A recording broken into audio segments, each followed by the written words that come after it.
विकास शर्मा जी निवराना से। राधे राधे। राधे राधे महाराज जी।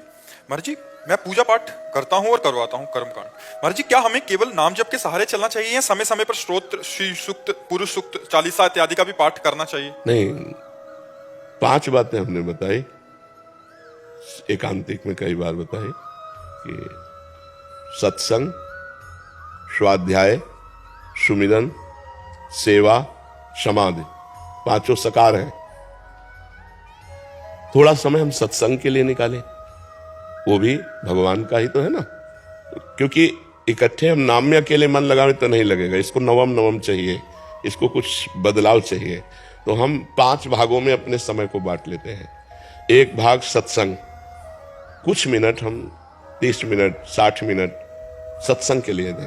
अगर हम सत्संग में रोज नहीं जा पाते हैं तो आजकल यंत्र है, मोबाइल से सर्च करें, हमें जो अच्छा लगे, जहां ऐसा समझ में आवे कि शास्त्र सम्मत सत्संग हो रहा है, जिसका कोई ताल्लुक नहीं है, शास्त्र से मतलब नहीं, बस एक मनोरंजन, वो प्रथम श्रेणी के जो एकदम बिल्कुल शून्य है, उनके लिए तो चलो, जिनको का नहीं आता स्कूल में तो पहुंच गए, लेकिन जो सत्संगी है उनको तस्मात् शास्त्रम प्रमाणम थे, शास्त्र प्रमाणित बात होनी चाहिए। ऐसे नहीं कि वो कुछ पूछ रहे हैं, वो कुछ बोल रहे हैं, वो कुछ उत्तर, ऐसे नहीं। तस्मात् शास्त्रम प्रमाणम थे, शास्त्र प्रमाणित बात होनी चाहिए। तो सत्संग भी सुने तो ऐसे संतों का सुने जो निष्काम हो। अर्थ की लोलुपता में अर्थ बदल जाता है, शास्त्र कह रहा है कुछ और उसको बदल के बोल रहे हैं कुछ, क्योंकि अर्थ की लोलुपता में अर्थ बदल गया, शब्द का अर्थ बदल गया। अर्थ माने धन, धन की लोलुपता में शब्द का अर्थ बदल जाता है, बनावटी शब्दों का प्रयोग करके लोगों को लुभायमान करते हैं, वो सत्संग नहीं होता। सत्संग होता है जो सर्वसंगोपहो हिमाम सत्संगा, जो समस्त विषयों का, समस्त दुर्गुणों का, समस्त संगों का त्याग करके भगवान से अनुराग पैदा कर दे, उसे सत्संग कहते हैं। बिन सत्संग विवेक न होई और राम कृपा बिन सुलभ न सोई, भगवान की कृपा से ऐसा सत्संग मिलता है। तो पहला जैसे सत्संग। अब दूसरा स्वाध्याय, हनुमान चालीसा का स्वाध्याय, श्री सूक्त का स्वाध्याय, दुर्गा सप्तशती का स्वाध्याय, और भी जो भी शास्त्र हैं उनमें जो पढ़ना चाहते हैं आप, वो स्वाध्याय कर सकते हैं। तो सत्संग, स्वाध्याय, अब सुमिरन, नाम जप का सुमिरन, मंत्र जप का सुमिरन, गुरु के जो निकले हुए वाक्य हैं, महावाक्यों का सुमिरन। सेवा, हमारे शरीर के द्वारा माता पिता की सेवा, अपने गुरुजनों की सेवा, भगवान की सेवा। प्रायः हर गृहस्थ अपने घर में भगवान विराजमान रखता है, तो सेवा। और फिर एक आखिरी बात है जो बहुत जोर की है, समाधि।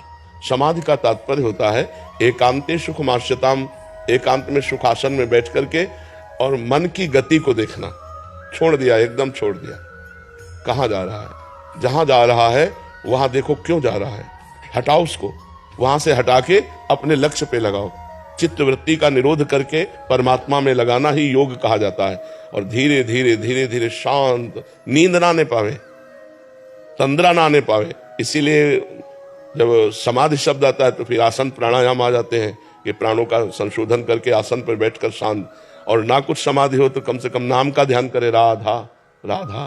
तो ये 5 बातें, जैसे सत्संग, सुमिरन, स्वाध्याय, सेवा और समाधि, ये 5 बातें ना, इन 5 बातों में आप 5 स्वीकार कर लीजिए तो आपका संपूर्ण भजन होने लगेगा। ठीक है। और पांडित्य कर्म में सावधानी रखिए कि जिसका अनुष्ठान जितना लीजिए उतना पूरा कीजिए। अगर जजमान को तो पता नहीं है और हमने अनुष्ठान का पैसा लिया और अनुष्ठान पूरा नहीं किया, तो फिर भगवान देख रहा है, फिर वो आपकी बुद्धि पे हानि पहुंचाएगा। आप भजनानंदी तो आपके भजन को ले लेगा। तो किसी का भी अनुष्ठान कीजिए तो उतना ही अनुष्ठान कीजिए जितना संकल्प लिया है, संकल्प के अनुसार उसे पूरा करेंगे तो आपका भजन मार्ग पुष्ट होता रहेगा।